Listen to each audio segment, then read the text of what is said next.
Bem-vindo ao Pode Resenhar! Olá! Hoje estamos aqui para falar de Sweet Tooth, de Jeff Lemire. Essa obra que amanhã, né, se você estiver nessa linha temporal, vendo esse vídeo hoje, vai estrear na Netflix. Então resolvi fazer essa resenha extra aqui, fora das resenhas normais aqui que eu faço todos os dias, para falar para vocês sobre essa obra do Jeff Lemire, que para mim, depois de Condado de Excess, que aí para mim é a obra máxima dele, para muita gente, né? Mas para mim, depois de Condado de Excess, é Sweet Tooth, cara. É sensacional, é uma obra em que ele mostra os caminhos que a humanidade poderia seguir. Por meio dessa metáfora do apocalipse, né? Ele faz aqui um tipo de apocalipse também. E ele faz uma metáfora da transcendência de um caminho para a sustentabilidade e para a paz, para as pessoas conviverem em paz, né? E aí ele precisaria, para mim a mensagem é essa, é uma transcendência, a humanidade transcendeu aí o jeito que a gente vive hoje para um outro jeito. Essa para mim é a mensagem.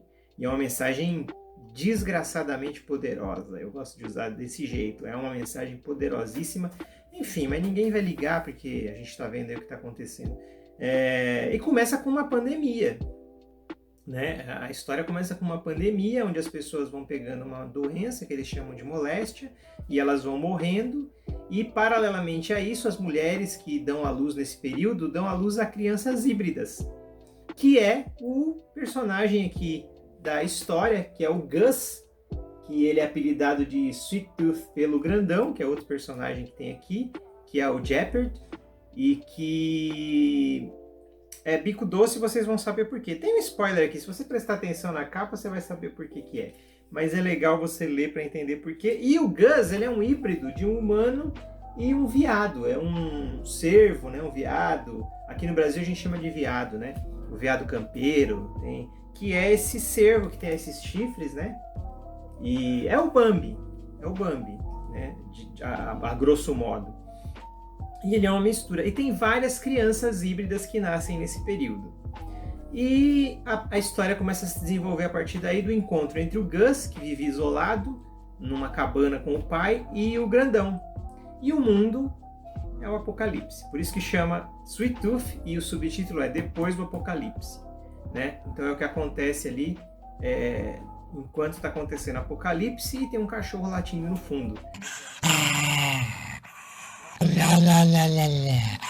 Eu vou deixar o cachorro latindo, né? Deixa o animalzinho, já que a gente está falando de híbrido entre humanos e animais, então vamos deixar o cachorro latindo aí. Pode ser que incomode um pouco, mas quem sabe ele para, né? Mas do jeito que as coisas são, ele deve latir até o final desse vídeo. Olha aí, ó. Deu uma paradinha, mas voltou. Bom, Sweet Tooth é uma história muito bem narrada. E aí muita gente critica o desenho do Jeff Lemire. Ai, Jeff Lemire, desenho feio, ai, não gosto.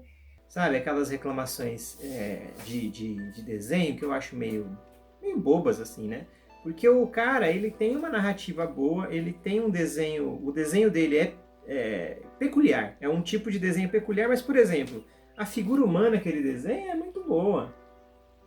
Não um desenho grotesco, né? Embora ele tenha aqui algumas pessoas que sempre são parecidas, né? Você pode ver que no traço dele as pessoas vão se parecendo, né? Os personagens dele vão se parecendo, assim, tem um certo... ele é tipo um Steve Dillon, né? O Steve Dillon também tem aqueles rostos, aquelas faces parecidas, né? Mas é uma narrativa... Steve Dillon em Preacher é sensacional, né? A narrativa dele. E o Jeff Lemire é a mesma coisa. E o legal são as escolhas que ele faz de narrativa, né? Olha isso aqui. Ele faz umas escolhas muito boas, ele varia, né? O tipo de desenho, o tipo de enquadramento, o tipo de narrativa, ele vai variando muito, bastante. Eu chamo a atenção no último volume para duas coisas, né? Aliás, três coisas. Primeiro, ele faz alguns interlúdios em formato de história infantil. Então você tem que virar o gibi, a widescreen, e é tipo uma historinha infantil, né? Contando o que aconteceu até ali, fazendo um interlúdio na história. Uma outra coisa que ele usa também, que é muito legal aqui na página 99,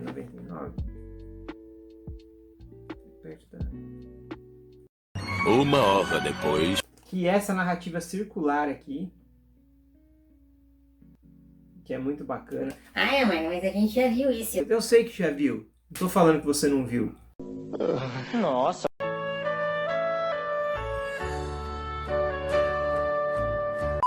Eu só tô falando que ele usa vários recursos aqui, que não é uma história que tem um tipo de recurso único. Ele vai fazendo vários recursos e que não são recursos aleatórios, eles são recursos que fazem jus à narrativa, né?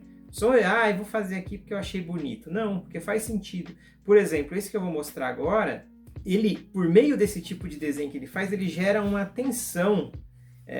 Difícil explicar, você vai ter que ler. Ó, ele coloca o personagem grandão aqui e a narrativa em volta. Então ele põe o personagem e ele pega os dois principais personagens da série, o grandão e o Gus, e faz isso, né, nessa página.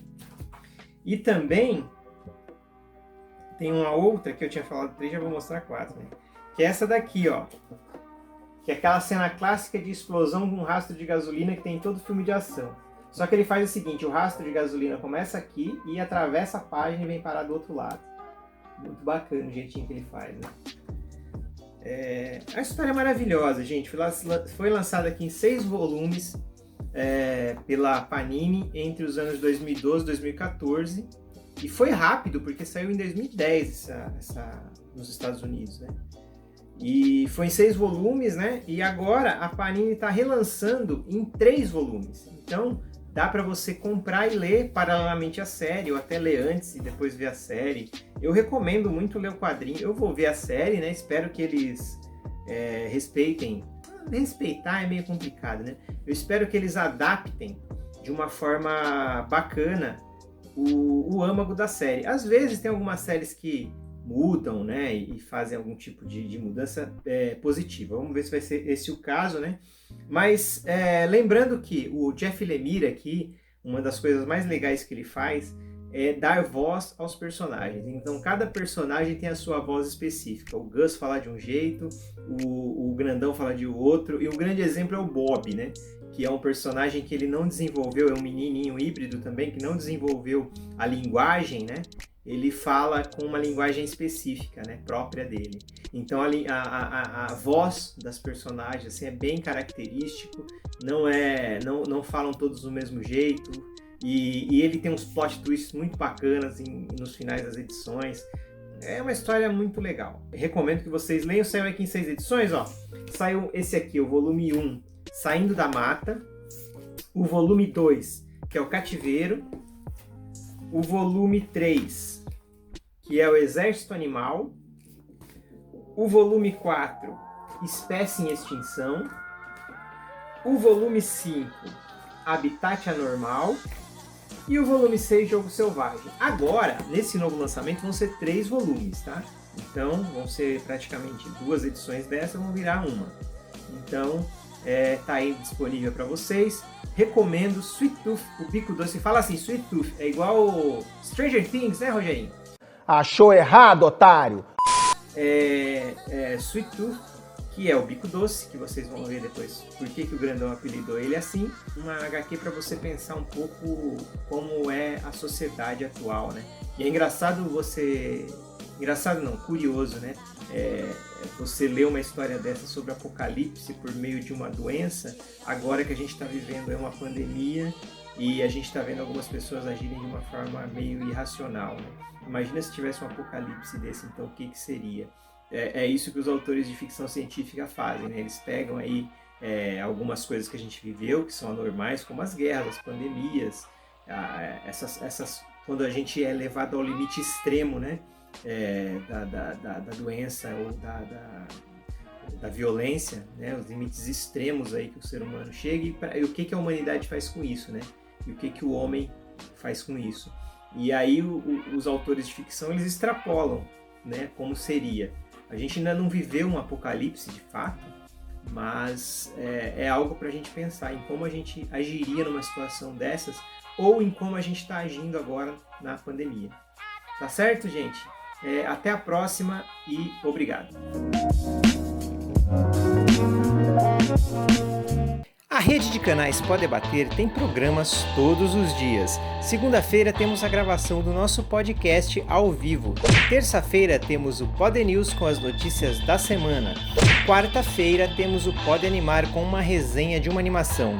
Na quinta-feira é dia de entrevistar algum artista conhecido do meio dos quadrinhos. Na sexta-feira temos o Pode Discordar, onde nós destruímos o sonho da sua infância.